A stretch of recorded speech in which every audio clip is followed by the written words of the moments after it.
नमस्कार। बहुत स्वागत है आप सभी दर्शकों का तुला राशि के लिए 2025 में गुरु गोचर के इस वीडियो में। 2025 में अतिचारी होंगे देवगुरु। 2025 में 3 बार राशि परिवर्तन करेंगे देवगुरु। जी हाँ, लगभग 15 दिनों के बाद 2025 की शुरुआत होने जा रही है, लेकिन 2025 में कुछ ऐसे बदलाव होने जा रहे हैं जो न केवल हमारे जीवन को वरन पूरे विश्व को प्रभावित करेंगे। ये बदलाव शुरू होंगे 2025 से और लंबे समय तक ये बदलाव होते रहेंगे। आज के इस वीडियो में हम बात करेंगे उस ग्रह के बारे में जिसका सबसे ज़्यादा प्रभाव हमारे जीवन पर पड़ता है, और वो हैं देवगुरु बृहस्पति। गुरु हमें धन प्रदान करते हैं, मान सम्मान देते हैं, संतान और विवाह के कारक होते हैं देवगुरु। गुरु ही हमें ज्ञान और शिक्षा प्रदान करते हैं, और सबसे बड़ी बात, हमारे भाग्य पर गुरु का ही नियंत्रण होता है। यही देवगुरु वर्ष 2025 में 3 बार राशि परिवर्तन करेंगे। सामान्य तौर पर गुरु का एक राशि में लगभग 1 वर्ष का गोचर होता है, लेकिन 2025 एक ऐसा वर्ष है जिसमें गुरु अतिचारी हो रहे हैं, यानी अत्यधिक तीव्र गति से गतिमान होंगे। किसी भी ग्रह की 3 गतियां होती हैं। एक होती है सामान्य गति, दूसरी होती है वक्र गति जिसमें कोई भी ग्रह सामान्य गति से धीमी चाल से गतिमान होता है, और तीसरी होती है अतिचारी यानी ओवर स्पीड। तो 2025 में गुरु की गति अत्यंत तीव्र रहेगी, सामान्य गति से बहुत अधिक तीव्र, लगभग 2.5 से 3 गुना अधिक तीव्र रहेगी, और अपनी तीव्र गति के कारण ही गुरु 2025 में 3 राशियों में गोचर करेंगे। जब गुरु अतिचारी होंगे तो नैसर्गिक रूप से इसका प्रभाव न केवल हमारे जीवन पर बल्कि पूरे विश्व पर पड़ेगा। तो 2025 में गुरु के गोचर का तुला राशि के जातकों के जीवन पर क्या प्रभाव पड़ेगा, इसी का विश्लेषण करेंगे इस वीडियो में। ये विश्लेषण आपकी चंद्र राशि के आधार पर किया जा रहा है, और वीडियो के अंत में मैं आपको देवगुरु के उपाय भी बताऊंगा।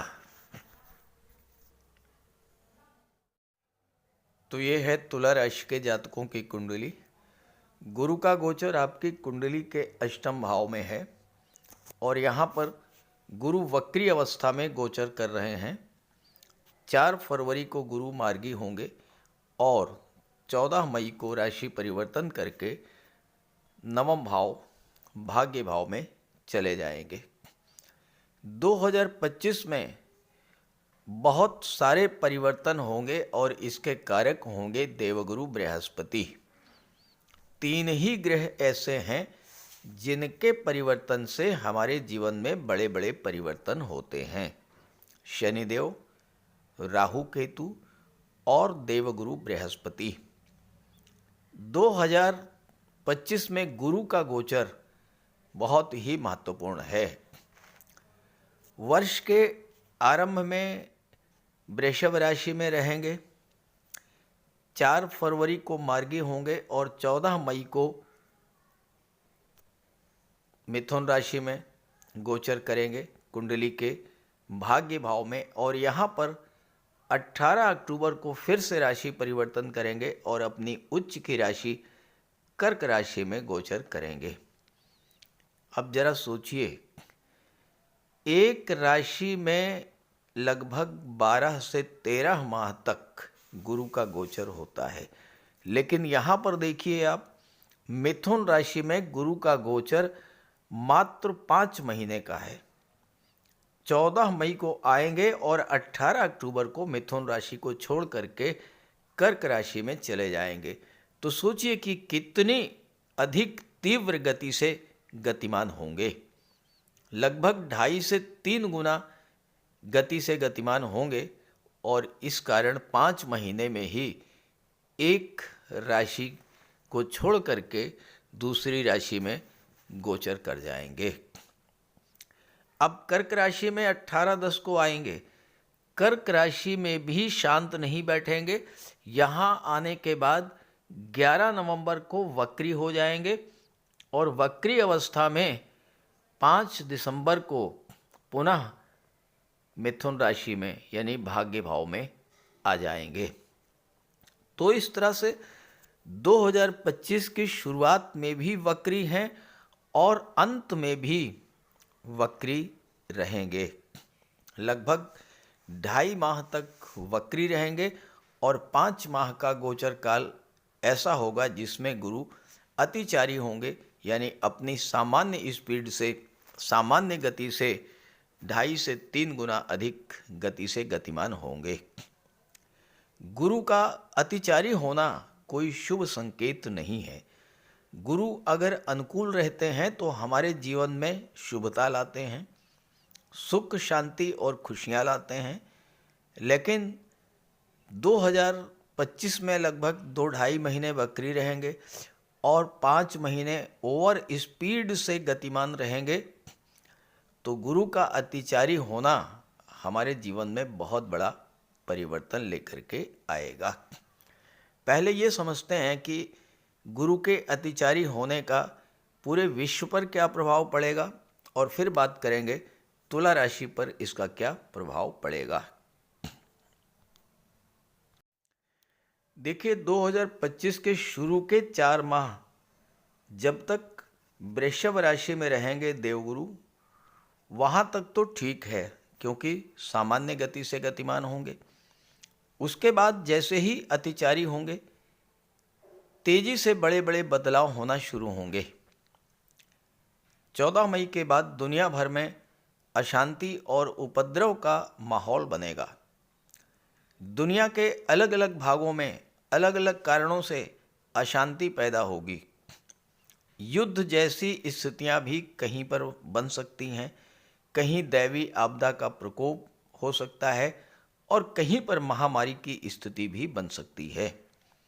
जलवायु में बड़ा परिवर्तन देखने को मिलेगा, क्लाइमेट चेंज होगा। इसलिए हमें भी अपने जीवन में बहुत सारे बदलाव करने पड़ेंगे ताकि हम बदलते हुए समय के अनुसार अपने आप को एडजस्ट कर पाएं। गुरु धन के कारक होते हैं। विश्व की अर्थव्यवस्था में भी बड़े बदलाव आएंगे। गुरु धन के कारक, कोष के कारक, फाइनेंस के कारक होते हैं, वित्त के कारक होते हैं। कहीं कहीं पर फाइनेंशियल क्राइसिस की स्थिति भी देखने को मिलेगी। स्वास्थ्य को लेकर समस्याएं बढ़ेंगी। याद कीजिए, पिछली बार 2018 से 2022 के दौरान जब गुरु अतिचारी हुए थे तो कोरोना जैसी महामारी ने पूरे विश्व को अपने चपेट में ले लिया था और अब यही स्थिति 2025 से 2033 के बीच में बनेगी। हालांकि इसका समाधान भी होगा।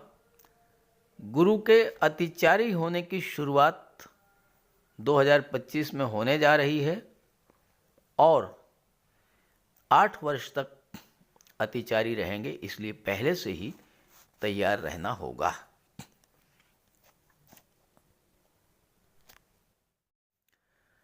अब तुला राशि पर क्या प्रभाव होगा इसको समझते हैं। गुरु आपकी कुंडली के अष्टम भाव में गोचर कर रहे हैं, वक्री अवस्था में हैं। 4 फरवरी को मार्गी होंगे और 14 मई को मार्गी अवस्था में ही नवम भाव में चले जाएंगे। अब यहाँ पर एक बात आपको समझनी है, कोई भी ग्रह एकदम से अपनी स्पीड नहीं बढ़ा सकता है। कोई भी ग्रह जब राशि परिवर्तन करता है तो लगभग 40 से 45 दिन पूर्व अपना प्रभाव देना शुरू कर देता है। तो 4 फरवरी को जैसे ही मार्गी होंगे, कुछ समय तो सामान्य गति से गतिमान रहेंगे और उसके बाद मार्च अप्रैल में धीरे धीरे स्पीड बढ़ना शुरू होगी और इसी के साथ आपके जीवन में भी बहुत तेजी से परिवर्तन होने शुरू हो जाएंगे। और जब 14 मई को मिथुन राशि में नवम भाव में पहुंचेंगे तो परिवर्तन की गति और भी तीव्र होगी, घटनाएं बहुत तेजी से घटित होंगी, जल्द से जल्द कोई कार्य पूरा करने की प्रवृत्ति बढ़ेगी, ऑनलाइन चीज़ों में आपका इंटरेस्ट बढ़ेगा, हर कार्य में गति देखने को मिलेगी। हालांकि ये गति जो है कुछ मामलों में नुकसानदेह भी होगी। देखिए, आप एक कल्पना कीजिए, एक वाहन जो नॉर्मल स्पीड जिसकी है 60 किलोमीटर्स पर आवर, अब वही वाहन अगर 150 और 160 किलोमीटर की गति से चलाया जाएगा तो अगर ड्राइवर कंट्रोल नहीं कर पाया तो क्या होगा? एक्सीडेंट्स होंगे, दुर्घटनाएं होंगी, समस्याएं पैदा होंगी। तो ये जो 5 महीने का समय है, 14 मई से 18 अक्टूबर, इसमें तो बहुत ज़्यादा सावधान रहना होगा। पहले बात करते हैं अष्टम भाव में गुरु के गोचर के बारे में। 14 मई तक अष्टम भाव में रहेंगे। अब देखिए, गुरु की एक विशेषता ये है कि जिस भाव में गोचर करते हैं उस भाव को तो कमज़ोर करते हैं, लेकिन जिस भाव पर दृष्टि डालते हैं उस भाव की चीज़ों को बहुत मजबूत करते हैं। तो क्या करेंगे? यहाँ पर दृष्टि 12वें भाव पर, गुरु की दृष्टि धन के भाव पर और गुरु की दृष्टि चौथे भाव पर। तो इन तीनों ही भावों से संबंधित फल आपको तेजी से मिलना शुरू होंगे। हालांकि शुरू में तो गति धीमी रहेगी, लेकिन अप्रैल और मार्च में गति तीव्र होगी। अब 8वें भाव को कमज़ोर करेंगे तो 8वां भाव तो वैसे ही खराब है। तो आपके जीवन में जो कष्ट, परेशानियां, दुख चल रहे थे, स्वास्थ्य संबंधी जो समस्याएं आपके जीवन में चल रही थीं, उनसे आपको राहत मिलेगी। आपके कार्य क्षेत्र में जो विघ्न बाधाएं चल रही थीं, रुकावटें बनी हुई थीं, वह समाप्त होंगी। पैसा आपका कहीं फंस गया था तो वह पैसा मिलेगा, यानी गुप्त धन की प्राप्ति होगी। अब 12वें भाव पर दृष्टि पड़ेगी तो विदेश जाने के मौके आपको मिलेंगे। गुरु धन के कारक होते हैं तो विदेशों से धन की प्राप्ति होगी। खास करके तुला राशि के वो जातक जो कि कला से संबंधित क्षेत्रों में हैं, चूँकि तुला राशि शुक्र की राशि है, शुक्र कला और सौंदर्य के कारक हैं, तो जो जातक कला से संबंधित क्षेत्रों में हैं, चूँकि गुरु तीसरे भाव के भी स्वामी हैं, तीसरा भाव सिनेमा जगत, फिल्म इंडस्ट्री को शो करता है, तीसरा भाव कम्युनिकेशन पावर को शो करता है, तीसरा भाव एक्टिंग को शो करता है, तीसरा भाव लेखन को शो करता है, ऑनलाइन एक्टिविटीज़ को शो करता है। तो जो जातक फिल्म इंडस्ट्री से जुड़े हैं, मॉडलिंग, टीवी सीरियल से जुड़े हैं, सोशल मीडिया से जुड़े हैं, ऐसे जातकों को विदेशों से जुड़ करके जबरदस्त लाभ प्राप्त होगा। अब यहाँ पर गुरु की दृष्टि धन के भाव पर पड़ेगी। धन के भाव का विस्तार करेंगे तो धन प्राप्त होने की गति बढ़ेगी, तेजी से धन का आगमन होगा, धन का संचय होगा, धन का निवेश बढ़ेगा, परिवार के लोगों का सहयोग मिलेगा, परिवार का विस्तार होगा, यानी घर में किसी सदस्य का विवाह होगा या फिर संतान की प्राप्ति होगी। दूसरा भाव वाणी का होता है। जो जातक वाणी से रिलेटेड क्षेत्रों में कार्य कर रहे हैं, शिक्षा के क्षेत्र में हैं, कंसल्टेंसी के क्षेत्र में हैं, धर्मगुरु हैं, पुरोहित हैं, धार्मिक कर्मकांड कराते हैं, पूजा पाठ कराते हैं, ऐसे जातकों के लिए समय बहुत अच्छा रहेगा। गुरु जब अतिचारी होंगे, जब तीव्र गति से गतिमान होंगे, तो एक बड़ा परिवर्तन ये आएगा कि ऑनलाइन पूजा का प्रचलन बढ़ेगा। समय कम रहेगा, घर पर पूजा पाठ कराने के बजाय लोग ऑनलाइन पूजा पाठ कराने को ज़्यादा प्रेफर करेंगे। ये टेंडेंसी 2025 में बढ़ने जा रही है। चौथे भाव पर दृष्टि डालेंगे तो आपके भूमि भवन संबंधी कार्यों को गति मिलेगी। ज़मीन जायदाद खरीदना चाहते थे, कोई बाधा आ रही थी, ज़मीन जायदाद या मकान या वाहन नहीं खरीद पा रहे थे, तो वो खरीद पाएंगे।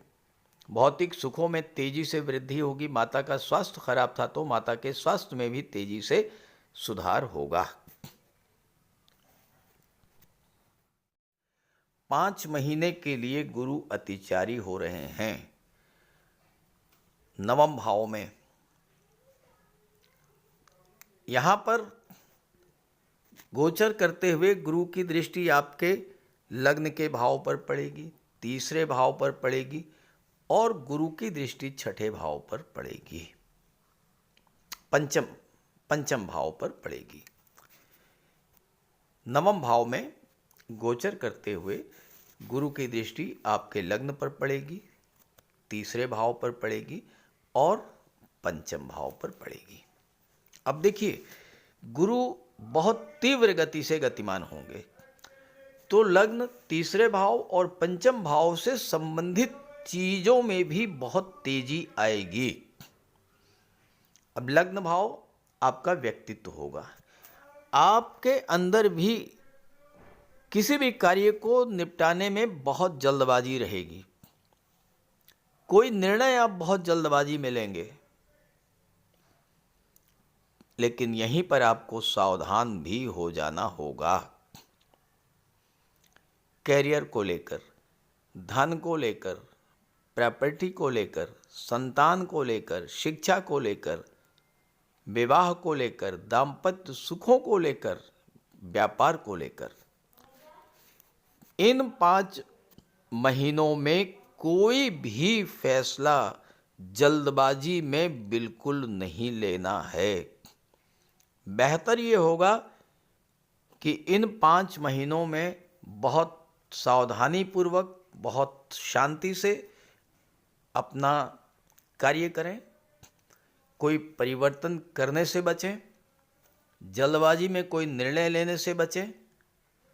और चूंकि नवम भाव में है, तीसरे भाव पर दृष्टि है, नवम भाव लंबी दूरी की यात्राओं का होता है, तीसरा भाव छोटी यात्राओं का होता है। यात्राएं इन 5 महीनों में आपको करनी ही पड़ेंगी, चाहे वो धार्मिक यात्रा हो, चाहे आपके बॉस, आपके सीनियर्स आपको किसी बिजनेस टूर पर भेजें, चाहे आप अपने कार्य को लेकर कोई यात्रा करें। यात्राएं जल्दबाजी में मत कीजिएगा। पूरी तरह से प्लान करके, पूरी तैयारी के साथ किसी यात्रा पर निकलिएगा, क्योंकि यात्राएं आपके लिए इस समय कष्टकर होंगी। नवम भाव को कमजोर करेंगे तो भाग्य का उतना साथ नहीं मिलेगा, साथ ही साथ पिता का स्वास्थ्य भी खराब हो सकता है। आपको भी अपने स्वास्थ्य पर विशेष ध्यान देना पड़ेगा। और ऐसे ही पंचम भाव पर गुरु की दृष्टि पड़ेगी। इन 5 महीनों में अपने रिलेशंस को लेकर बहुत सावधान रहिएगा। जल्दबाजी में रिलेशंस को लेकर के कोई डिसीजन मत लीजिएगा। शिक्षा को लेकर, संतान को लेकर के भी ऐसे ही आपको सावधानी बरतनी होगी। और वो जातक जो लॉटरी, शेयर, सट्टे से जुड़े हुए हैं, ऐसे जातकों को तो बहुत ही ज़्यादा सावधान रहना होगा, क्योंकि गुरु जो हैं छठे भाव के स्वामी हैं। छठा भाव संघर्षों का होता है। जल्दबाजी में लिया गया कोई भी फैसला आपके जीवन में किसी बहुत बड़े संघर्ष को जन्म दे सकता है, इसलिए सावधान रहिएगा। 18 अक्टूबर के बाद आपको फिर राहत की सांस मिलेगी, क्योंकि गुरु जैसे ही कर्क राशि में अपनी उच्च की राशि में आएंगे 11 नवंबर को वक्री हो जाएंगे, यानी सामान्य से भी कम गति में गतिमान करेंगे। तो जो ग्रह 2.5 से 3 गुनी स्पीड में था वो अचानक से वक्री हो जाए और मात्र 1 महीने के भीतर, तो यहाँ भी बहुत तेज़ी के साथ स्थितियाँ बदलेंगी। हालांकि गुरु अपनी उच्च की राशि में हैं तो आपके लिए अच्छा ही फल देंगे, और यहाँ पर गोचर करते हुए चौथे भाव पर, छठे भाव पर और धन के भाव पर दृष्टि डालेंगे, तो ये 2 महीने भी आपके लिए धन की दृष्टि से अच्छे रहेंगे, परिवार की दृष्टि से अच्छे रहेंगे, भूमि भवन प्रॉपर्टी की दृष्टि से अच्छे रहेंगे। छात्रों के लिए भी प्रतियोगी परीक्षाओं में सफलता का योग बनेगा। साथ ही साथ कोई पुराना कर्ज है उससे आपको राहत मिलेगी, कोई शत्रुता है उससे आपको राहत मिलेगी, और स्वास्थ्य जो आपका खराब हुआ था उसमें भी सुधार होना शुरू हो जाएगा 18 अक्टूबर के बाद से। तो इस तरह से तुला राशि के जातकों के लिए 2025 में गुरु का गोचर लगभग 6 महीने के लिए बहुत अच्छा है, लेकिन 5 महीने ऐसे हैं जिसमें आपको विशेष सावधानी बरतनी है। तो सावधानी भी बरतिएगा, साथ साथ गुरु के उपाय भी करिएगा, तो कोई विशेष हानि नहीं होगी। तो बात करते हैं उपायों पर। कुंडली में देवगुरु बृहस्पति का बहुत ही महत्वपूर्ण स्थान है, क्योंकि देवगुरु कुंडली के पंचम और नवम भाव के कारक होते हैं। पंचम भाव से संतान का विचार किया जाता है, शिक्षा का विचार किया जाता है, और नवम भाव से भाग्य का विचार किया जाता है। गुरु ग्रह भाग्य के लिए जिम्मेदार माने जाते हैं, और किसी भी कार्य की सफलता के लिए देवगुरु का मजबूत होना बहुत ज़रूरी है। जब कुंडली में देवगुरु मजबूत होते हैं तो भाग्य का साथ मिलता है, जिस काम में हाथ डालते हैं वो सफल होता है, विवाह समय से होता है, शिक्षा अच्छी मिलती है, गुरु की कृपा रहती है, धन की प्राप्ति होती है। तो देवगुरु के लिए कुछ उपाय बताने जा रहा हूँ, उपाय ज़रूर कीजिएगा। अगर आपकी जन्म कुंडली में गुरु कमज़ोर स्थिति में है तो आपको गुरुवार का व्रत करना चाहिए। स्नान करते समय जल में आधा चम्मच हल्दी डालकर स्नान करें। स्नान के बाद पीले रंग के वस्त्र धारण करें, और साथ ही साथ केसर या हल्दी का तिलक लगाएं, और गुरुवार के दिन भगवान विष्णु की उपासना करें। घर में केले का एक वृक्ष लगा लें, उसकी पूजा करें, उसकी सेवा करें। भोजन में चने के बेसन, चीनी और घी से बने लड्डू का सेवन करें, और अपनी क्षमता के अनुसार पीले वस्त्र, हल्दी, शहद, धार्मिक पुस्तकें, इन सब का दान कर सकते हैं। अगर गुरु ग्रह कमज़ोर है तो पुखराज धारण करें, लेकिन इसके लिए किसी योग्य ज्योतिषी की सलाह ले लें। माता पिता, गुरु और बुज़ुर्गों का सम्मान करें, उनकी देखभाल करें और उनका आशीर्वाद प्राप्त करें। साफ सफाई रखें, गुरु की सेवा करें, और दही और चावल गरीबों को खिलाएं। किसी गरीब को, किसी दिव्यांग व्यक्ति को भोजन कराएं। किसी वृद्धाश्रम में जाकर के वृद्धों के साथ कुछ समय बिताएं, उनकी समस्याओं को जानें, समझें। कोई ज़रूरी नहीं है कि आप धन से ही सहायता करें, तन और मन से भी आप मदद कर सकते हैं दूसरों की, और ऐसा करने से देवगुरु अत्यंत प्रसन्न होते हैं। और जब देवगुरु बलवान होंगे तो आपको पूरा लाभ मिलेंगे। तो ये उपाय करके देखिएगा, लाभ होगा कमेंट करके बताइएगा, ताकि आपके साथियों को भी इसका लाभ मिल सके। नमस्कार।